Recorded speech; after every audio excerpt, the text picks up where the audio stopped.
ከዚህ በኋላ ገበያው ጥብስ ነው የሚሆነው ማለት ነው።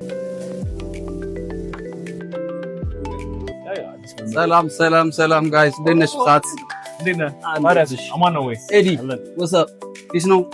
አዲስ ነገር ቀዳሚ ዘነበው ዝናብ ይላችኋል አይደል? በጣም ነው አይለኛ ነበር ከርብል አለ ገባ ቢት እኮ ጎርፍ በጣም ከባድ እሱ ሳሳከ ነው እቺ ነገር ዲኖ ተሳከረለ ሶል ጉድ ነው አዲስ ነገር ካላችሁ ያቀር እንደው ትናንትና ሰምታችኋል አዲስ ወጣ አርገቃዎች ማለት ትክክል ነው አዲስ መመሪያ ወጥቷል የሚገርም ነገር ለውጭ ዜጎች እንግዲህ $150,000 ጀምሮ የቤት ባለቤት እንዲሆኑ አዲስ ወጥቷል ይሄ በጣም ትልቅ